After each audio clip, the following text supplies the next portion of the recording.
দক্ষিণ চব্বিশ পরগনার বিষ্ণুপুর বিধানসভা কেন্দ্রে একাধিক প্রকল্পের কাজ প্রায় সমাপ্তির পথে।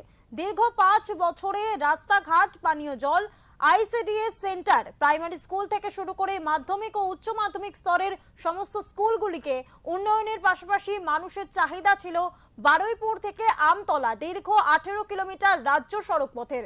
5 কিলোমিটার পথ পেপার ব্লকের মধ্যে দিয়ে প্রস্তুত করা হলেও বাকি পথ সরকারি অর্ডারের সমস্ত পেপার ওয়ার্ক কমপ্লিট করতে কিছুটা সময় লেগে যায়।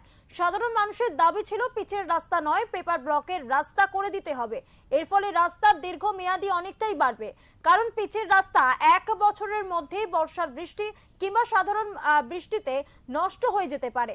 পাশাপাশি পাইপ লাইনের কাজ করতে গেলে রাস্তার প্রচন্ড ক্ষতি হয়। শুক্রবার থেকে কেওড়া ডাঙ্গা থেকে জুলপিয়া পর্যন্ত অর্থাৎ বিষ্ণুপুর বিধানসভার শেষ পর্যন্ত রাস্তা সংস্কারের কাজ শুরু হয় এবং এই কাজের শুভ সূচনা করেন রাষ্ট্রীয় পরিবহন মন্ত্রী দিলীপ মণ্ডল মহাশয়।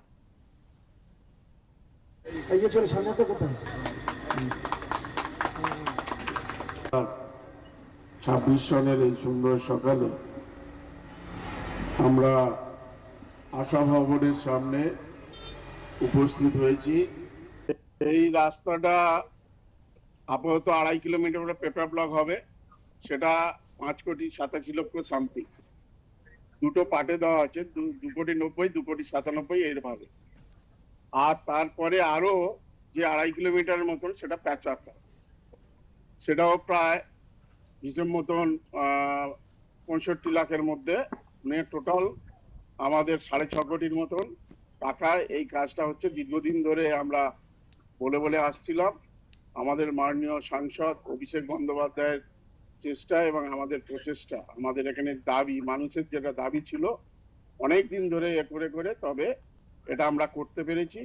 এটা আরো সুন্দর হয়ে যাবে রাস্তাটা। 18 কিলোমিটার রাস্তা, মাঝখানে 5 কিলোমিটার খারাপ ছিল, সেইটা হয়ে গেলে আমাদের বিষ্ণুপুরে এমন কোনো অবস্থা বা খারাপ অবস্থা নেই যে একটা কোনোটা জায়গায় রাস্তা খারাপ দেখাতে পারে।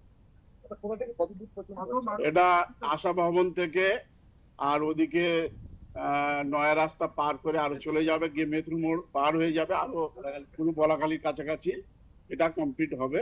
এটাতে প্রায় 40,000 মানুষ উপকার পাবে। আর বারুইপুর এদিকে সব রাস্তা ধরলে, সব লোকজন ধরলে 2 লক্ষ থেকে 3 লক্ষ মানুষ উপকার আছে।